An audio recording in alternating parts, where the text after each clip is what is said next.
Market Mantra, Mantra, Market Mantra, Market Mantra, Market Mantra, Market Mantra, Mantra, Market Mantra, Mantra. Hello, listeners, and welcome to another edition of Market Mantra, in which we give you a complete update on the economic news of the day. And today, being Saturday, we'll also be taking calls from our listeners on any queries that you may have on business, economic, and stock market matters. But do remember that we don't address stock or company-specific queries.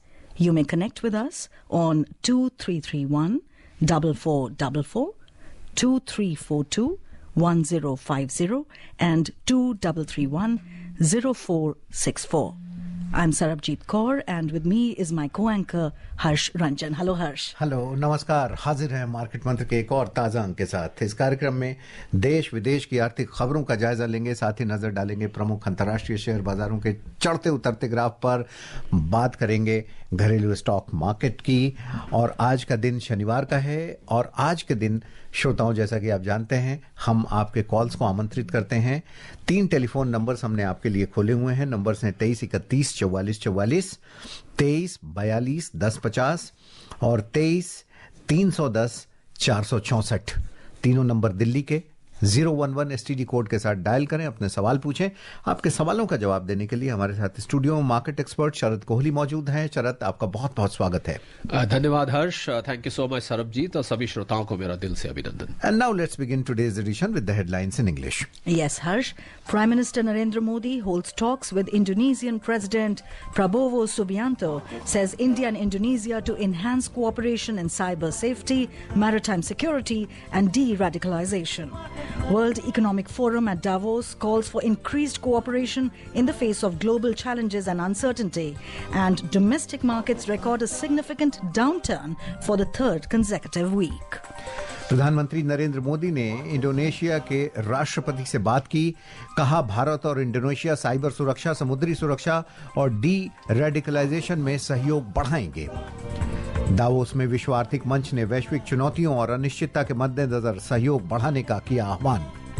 और घरेलू बाजारों में लगातार तीसरे सप्ताह गिरावट दर्ज की गई।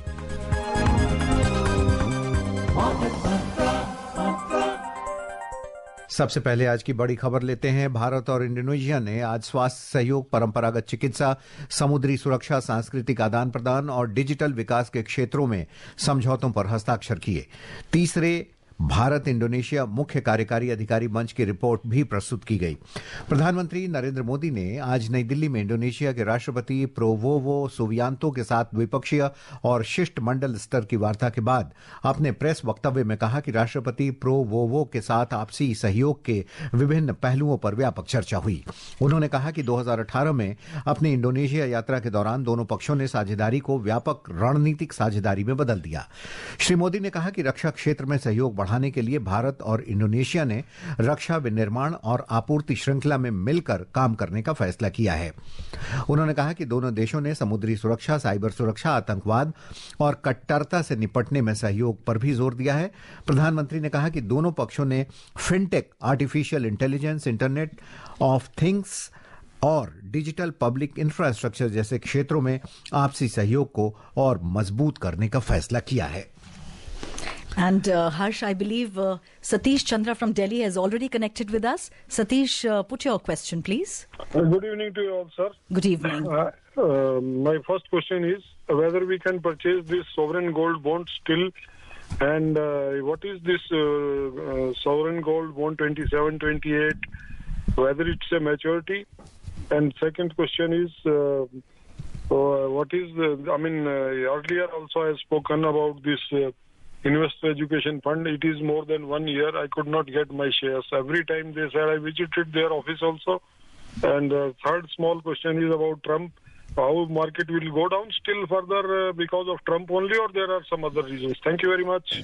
Okay, Satish ji, a lot of questions at one go. Your first question was about sovereign gold bonds.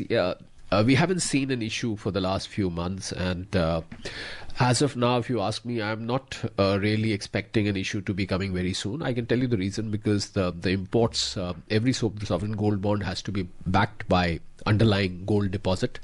So I think the imports of gold had shot up. An estimate says that Indians hold more than 25,000 tons of gold, amongst all of us. Right. So I think that puts a pressure on the exchequer. So I think sovereign gold bonds as of now are on hold. Your question was regarding maturity. 8 years, Satish ji, is the maturity time in which you have to complete the tenure.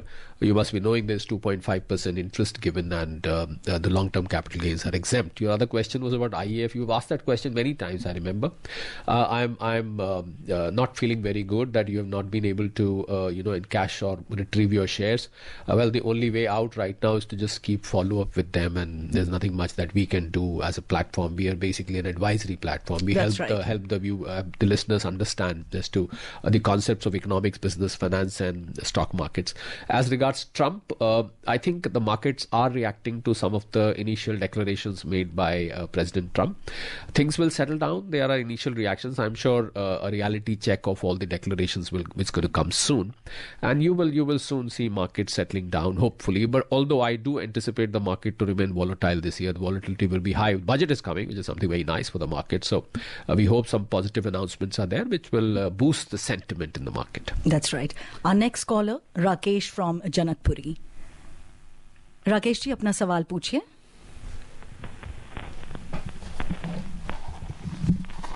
Hello Rakesh ji. Rakesh ji, आपको आवाज आ रही है? राकेश जी के साथ अभी संपर्क नहीं हो पा रहा है. शिवानी के पास चलना पड़ेगा. शिवानी हमारे साथ दिल्ली से जुड़ी हुई हैं. Shivani, are you there? Shivani, आप सुन पा रही हैं हमें? Harsh, meanwhile, moving further in the program, let's take up the next news headlines. The World Economic Forum, WEF, at Davos concluded its annual meeting calling for increased cooperation in the face of global challenges and uncertainty. In closing remarks, WEF President Borge Brend said they realized during this week that they came together in Davos at the time of immense consequence and uncertainty, when political, geopolitical and macroeconomic landscape all are shifting under the feet. He emphasized critical political priorities such as driving economic growth, reducing carbon emissions, and finding ways to end conflicts need urgent attention. During the Economic Outlook session, International Monetary Fund Managing Director Kristalina Georgieva highlighted that the evolving geopolitical landscape will reshape trade and economic relations. Nearly 3,000 participants from various regions and industries convened in Davos to address key global and regional challenges. They include responding to geopolitical shocks, stimulating growth to improve living standards, and advancing a just and inclusive energy transition. Sharad ji, we now have Gautam from Delhi, our next caller. Gautam ji, apna sawal पूछिए. Thank you, ma'am. Thank you very much. Good evening to everyone. Good evening. Sir, नमस्ते. एक question है related. हमारी income के 4 part: consumption, मतलब खर्चा जो हम डेली यूज में करें, इन्वेस्टमेंट जो कि ऊपर भी जा सकती है नीचे भी जा सकती है, टैक्स और सेविंग्स. सेविंग्स मीन्स जो मूलधन कभी आपका डाउन नहीं जाएगा, इन्वेस्टमेंट के विपरीत. ठीक है. टैक्स बढ़ता है, इनकम बढ़ती है, कंजम्पशन बढ़ता है, इन्वेस्टमेंट बढ़ती है, लेकिन जो ये सेविंग वाला पार्ट है, जैसे मैं बात कर रहा हूँ स्पेशली पीपीएफ या ईपीएफ जैसी चीजें, इनकी लिमिट 1.5 लाख है काफी सालों से, बहुत सालों से. मेरे ख्याल है शायद 12 साल से ऊपर होगा. तो ये इसकी लिमिट क्यों नहीं बढ़ रही? जब मेरी 3 लाख इनकम थी तब भी मैं 1.5 लाख सेव करता था. आज मेरी 10 गुनी है तब भी मैं उतना सेव कर पा रहा हूँ. तो मुझे सेव करने का ऑप्शन क्यों नहीं मिल रहा? ये पॉइंट है जो कि दिमाग में आया, तो प्लीज पूछा. मतलब बजट में कुछ उम्मीद है इस बार या नहीं? देखिए गौतम, जो ये आपने पीपीएफ की बात करी, पीपीएफ की 1.5 लाख लिमिट होती है. सेक्शन 80C के अंतर्गत आपको इसका डिडक्शन मिलता है. जब से गौतम न्यू रजीम आई है टैक्स की, जो नया सिस्टम है, उसमें सरकार की मंशा ये थी कि इसको सिंप्लीफाई किया जाए. जो इतनी सारी चैप्टर 6A की डिडक्शन है, 80C, 80D, 80E, 80GG वगैरह वगैरह, बहुत लंबी फेहरिस्ट है इनकी. HRA होता है, हाउसिंग लोन होता है. तो एक सिंपल टैक्स स्ट्रक्चर, तो एक ऑप्शन दे दी गई टैक्स पेयर को कि आप चाहें तो आप न्यू टैक्स रजीम में आ सकते हैं, आप चाहें तो ओल्ड में रह सकते हैं. इसी वजह से गौतम, क्योंकि सरकार चाहती है, और आपको पता होगा 2/3 लोग न्यू रेजिम में आ भी चुके हैं। शायद इस बजट अनाउंसमेंट में न्यू रेजिम को Correct. और ज्यादा लुभावना बनाया जाए, जिससे ज्यादा से ज्यादा लोग एक सिंप्लीफाइड स्ट्रक्चर में आ सके। पर गौतम, मैं एक जरूरी बात ये बोलना चाहता हूं, ये तो मैंने आपको कारण बताया कि क्यों वो लिमिट वहीं पर अटकी हुई है, पर मैं ये मानता हूं कि सेविंग एक अच्छी आदत है और हम लोग टैक्स से सेविंग को लिंक करके चलते हैं। ये बात सच है कि हमारे जो पुराने जिन्होंने करियर शुरू किया था उनसे ज़बरदस्ती जनवरी मार्च में जल्दी जल्दी सेविंग करो भाई, टैक्स लग जाएगा, टीडीएस कट जाएगा। मुझे लगता है सेविंग और टैक्स को डी लिंक करने चाहिए। सेविंग एक अच्छी आदत है, टैक्स लगे बचे या ना बचे, आपको सेविंग फिर भी करते रहने चाहिए। ये पीपीएफ, एनएससी, इंश्योरेंस, ये सब आपके एक तरह से सोशल सिक्योरिटी नेट क्रिएट कर देते हैं। Right. मैं ऐसे ऐसे लोगों को जानता हूं, गौतम आखिरी बात बोलूंगा, जिन्होंने उस समय जबरदस्ती ये सेविंग करी थी टैक्स बचाने के लिए, आज वो दुआ देते हैं उन एजेंट्स को या उन सलाहकारों को, क्योंकि उनके पास 1-2 करोड़ रुपया कलेक्ट हो गया है, उनकी बुढ़ापे की लाठी बन चुका है। तो मैं समझता हूं कि सेविंग एक अच्छी आदत है गौतम। आप टैक्स डिडक्शन नहीं भी मिलती है, आप फिर भी सेविंग करिए। ये बात सच है, आप कह सकते हैं कि भैया पैसा उतना बचता नहीं है, जितना भी बचता है आप उससे सेविंग जरूर करिए, भले ही टैक्स डिडक्शन मिले या ना मिले। Indeed, Sharad, that's a very novel way of looking at, delinking investment and taxation. Yeah. And now we have our next caller, Atanu Saha from Kolkata. Good evening, sir. Good evening, sir. My question is, how do we learn income and expenditure, mainly capital and revenue expenditure inside our financial budget, sir? Thank you very much. How do you learn capital and revenue expenditure? Atanu Sahab, I think your question is related to a concept of accounting. I think capital expenditure is one which gives a long-term benefit, and if I put it down in very hardcore accounting language, a capital expenditure is one where the benefit of the expenditure extends to beyond 1 year. Which is like when you buy an asset, suppose आप गाड़ी लेते हैं, or you buy a piece of machinery. The machinery is going to last for 5 years. Your car is going to last for, let's say, 7 years, 8 Right. years. That is a capital expenditure where the impact of expenditure finishes in a year. Yeah. That's called a revenue expenditure. So I hope I have explained you taking support of the principles of accounting as to what is. I'm sure Mr. Tanu must be in some business he wants to, and there must be a situation where he's not able to make out if this is a capital expenditure or a revenue expenditure. We can expand on that if you haven't understood next time, Tanu Sahab, but I have principally explained you what does it mean. Coming back to Delhi, Preetam ji अपना सवाल पूछिए। नमस्कार madam. नमस्कार। Sir, पूरी team को नमस्कार।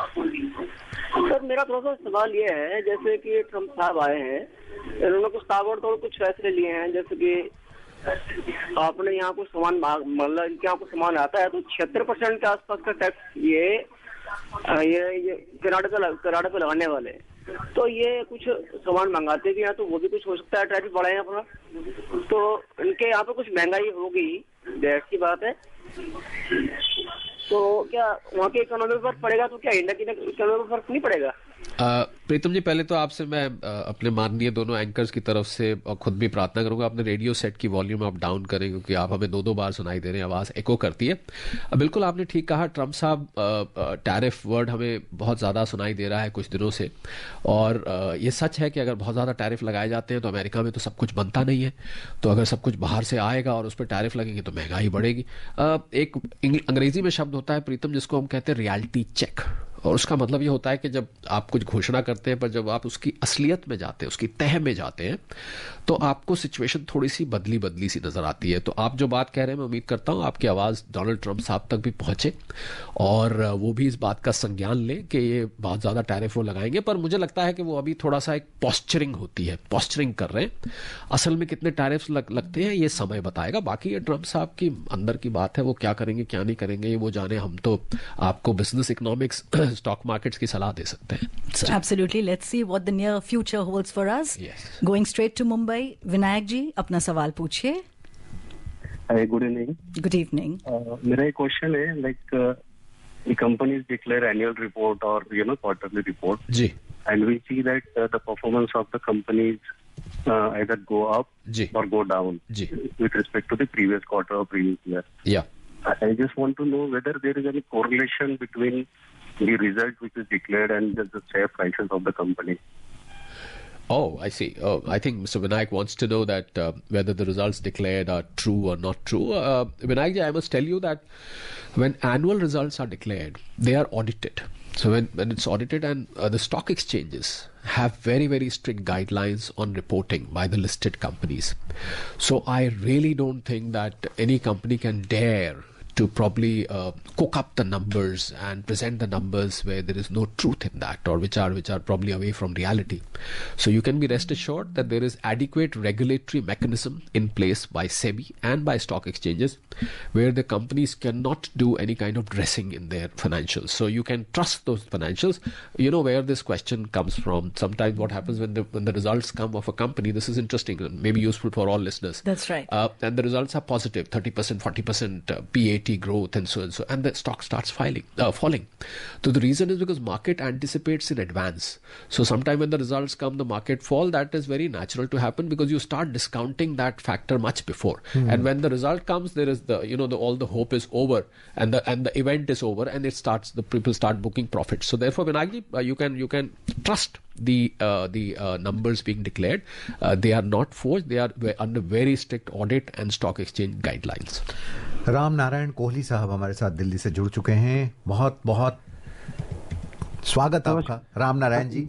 हाँ जी, नमस्कार जी. नमस्कार. सवाल पूछ लें प्लीज. सर, मेरे पास फिजिकल कुछ पड़े हैं तो वो डीमेट नहीं हो पा रहे थे. तो और दूसरा प्रश्न है कि मैं जो डीमेट में तो हैं लेकिन वो बिक नहीं रहे शेयर, मतलब लिस्टिंग में नहीं है. अच्छा, राम नारायण जी, पहले तो आपके दो सवाल हैं. पहले तो वो उनका डीमैट अभी हो सकता है. आपको किसी मैं समझता हूं कि जो ब्रोकर्स हैं, स्टॉक ब्रोकर, उनसे संपर्क करना चाहिए और वो आपके शेयर्स बिकवाने में, उसको डीमैट कराने में मदद करेंगे. थोड़ा सा समय लगता है उसमें, 8-10 दिन 15 दिन कई दफे लग जाते हैं. दूसरा, आप कह रहे हैं वो लिस्टेड नहीं है, तो ये तो एक अलग मसला हो गया. हो सकता है उस कंपनी में अब डीलिस्ट हो गए हो शेयर्स, या उसकी ट्रेडिंग वॉल्यूम इतनी नहीं है कि आपको दिखता है. तो इसके लिए मैं सलाह दूंगा कि आप उसी प्रॉपर्टी ब्रोकर से इस बात को उठाएं, और अगर डीलिस्ट हो चुके हैं तो फिर मैं आपको सलाह दूंगा, आप कंपनी के जो सेक्रेटरी रजिस्ट्रार्स होते हैं, आप उनसे संपर्क करें कि मेरे शेयर्स डीलिस्ट हो चुके हैं, क्या हम ये अब कंपनी हो, कई दफे बाय बैक ऑफर निकाल देती है. तो हो सकता है कोई बाय बैक ऑफर हो जो आपको ना पता लग पाया हो, तो आप उनसे संपर्क करें. और हम उम्मीद करते हैं, प्रार्थना करते हैं कि आपका जो फंसा हुआ धन है, हमें अच्छा नहीं लगता मार्केट मंत्रा के जो लिसनर्स हैं उनका कभी नुकसान हो इस तरीके से. हमें खेद है इस बात का कि आपकी वो इन्वेस्टमेंट डेड हुई लग रही है. पर एक दफे आप ये जानकारी हासिल करें, उसके बाद फिर हमें बताएं, कुछ सोच के और कुछ आपके लिए रास्ता निकालेंगे. अगला सवाल लेते हैं शिवानी से, दिल्ली से जुड़ी हुई हैं सरबजीत जी. शिवानी, क्या सवाल है आपका? या पूछ लें आप. Yeah, sir. I want to know that I'm a student and want to enter in the stock market. Is this time right to enter in the stock market as the market is comparatively low as well as election is near? Well, my question to a student would be that, first of all, I'm sure there must be pocket money which she must have collected, Shivani, or are you planning to use your parents' corpus? Well, anyway, let me answer your question. So, Shivani, when you enter the stock market, you have to be very careful because you need to study the whole concept. I don't know if you're a student of commerce or you're a student of stock market. So I would suggest first you learn.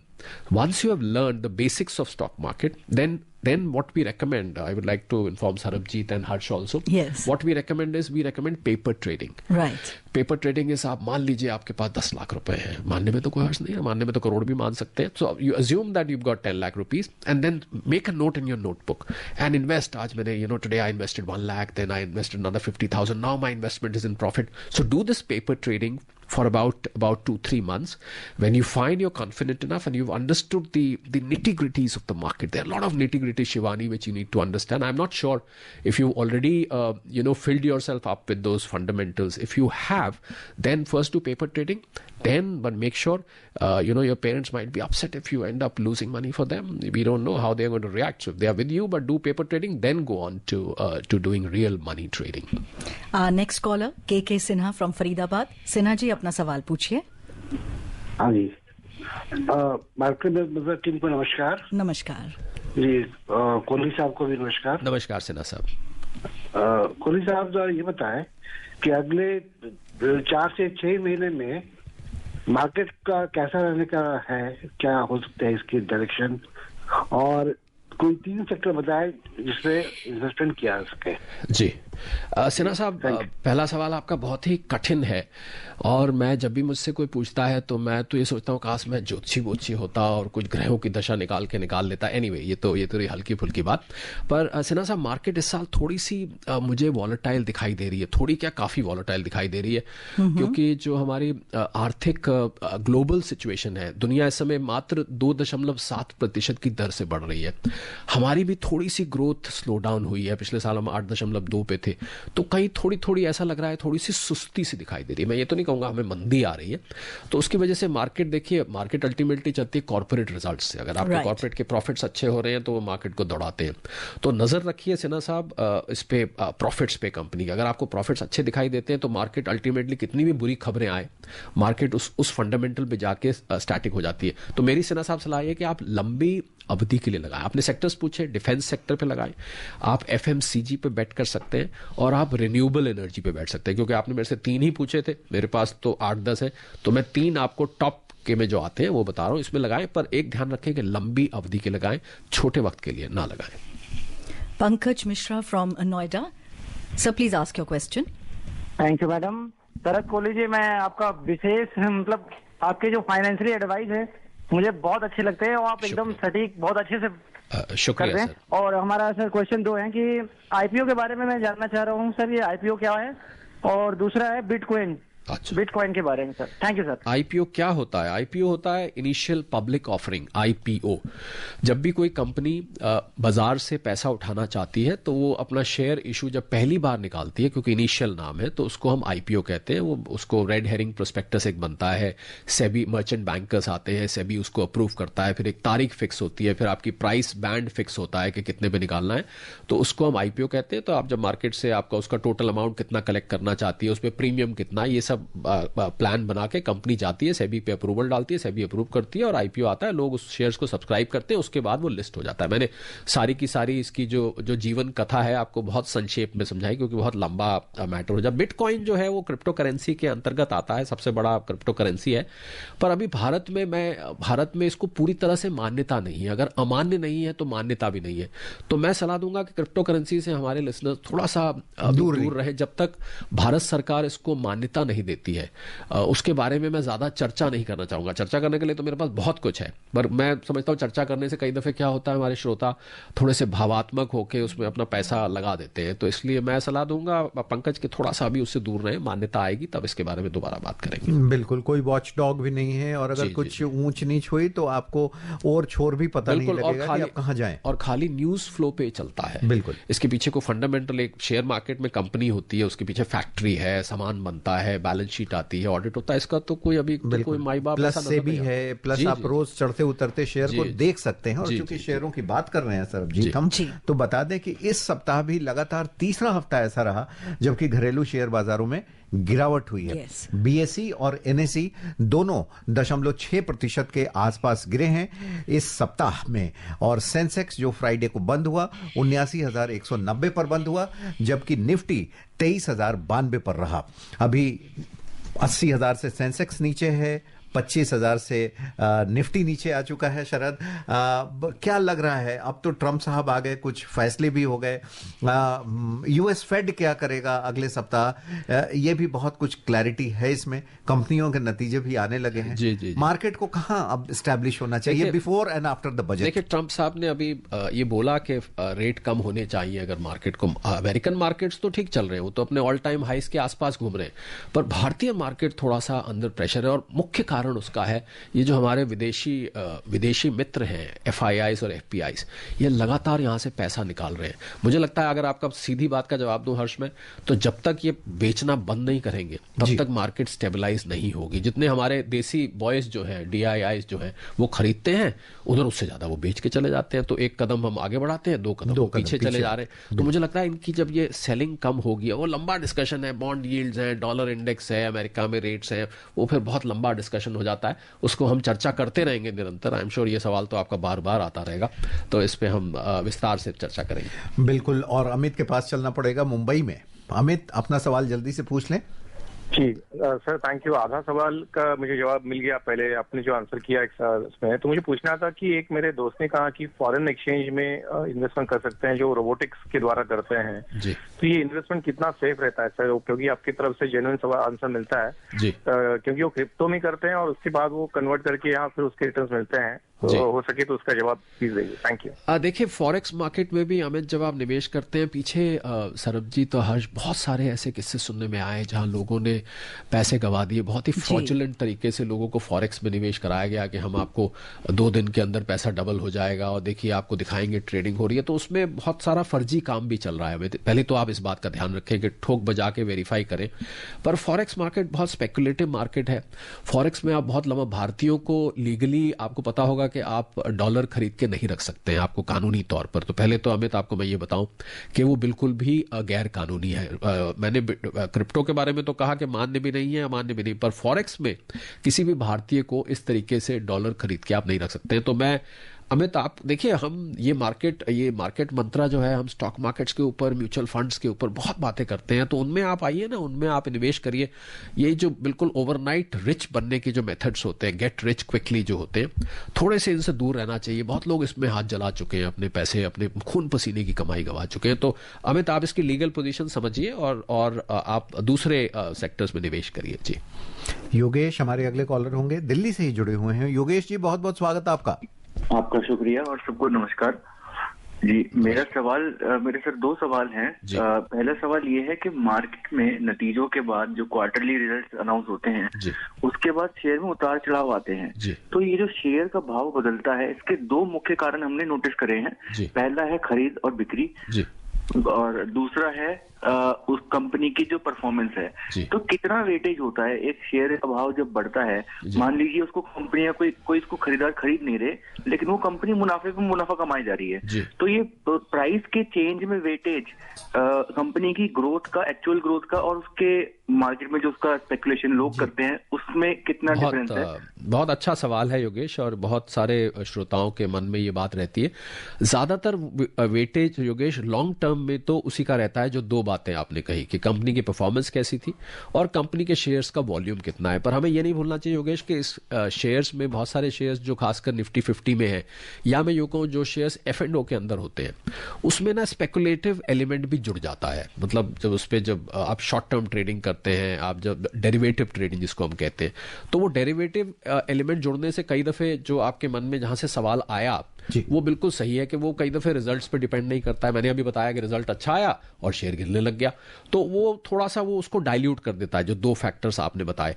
पर long term में योगेश ये सच है कि जो 2 चीजें आपने बताई, आपने आधा तो प्रश्न का उत्तर स्वयं ही दे दिया कि रिजल्ट्स और कितनी सेल परचेज, उसमें कितनी वॉल्यूम ऑफ ट्रेडिंग हो रही है, इस पर निर्भर करता है। शॉर्ट टर्म में थोड़े से सेंटिमेंटल, इमोशनल, न्यूज फ्लो, ये सब फैक्टर्स भी आ जाते हैं और स्पेकुलेटिव एलिमेंट भी बीच में आ जाता है। इसलिए आपको शेयर प्राइस कई दफे उसके रिजल्ट से दाएं बाएं होती हुई दिखाई देती है शॉर्ट टर्म में। जी Shubroto from Bengaluru. Shubroto, please ask your question. Hello, good evening to Market Mantra team. Good evening. I am an intraday trader. I have bought Bank Nifty. It will be expire on this Thursday only, upcoming Thursday. Yeah. So I have bought Call European. Yeah. So I have expected that market will go up, and now I am in loss, 4,500 loss. Yeah. So what would happen on Monday? बहुत brief में okay. Shubroto, I'll be very quick. Almost 85 to 90% people lose money in speculative trading. This is the SEBI data. So I would suggest you should keep away from intraday trading and try and become a long-term investor. We do not give specific, indices or stock-related advice here. So I'll have to hold back that advice, but I'll like to only advise you that keep away from speculative. बिल्कुल, आज के लिए बस इतना ही। सभी श्रोताओं का बहुत बहुत शुक्रिया, आप हमसे जुड़े, अपने सवाल पूछे, और खास तौर पर शरद कोहली आपका बहुत बहुत धन्यवाद स्टूडियो आने के लिए। My pleasure, thank you so much. और अंत में मुख्य समाचार एक बार फिर अंग्रेजी में। Yes, Prime Minister Narendra Modi holds talks with Indonesian President Prabowo Subianto, says India and Indonesia to enhance cooperation in cyber safety, maritime security and de-radicalization. World Economic Forum at Davos calls for increased cooperation in the face of global challenges and uncertainty, and domestic markets record a significant downturn for the 3rd consecutive week. आज के लिए बस इतना ही। कल शाम 6:30 बजे mutual fund के विशेष अंक के साथ मार्केट मंत्रा में फिर मुलाकात होगी। तब तक के लिए पूरी टीम को दीजिए इजाजत। नमस्कार। नमस्कार।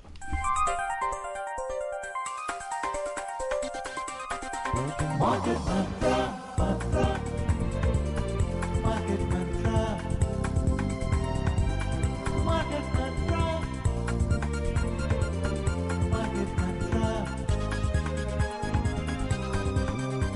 Market Mantra.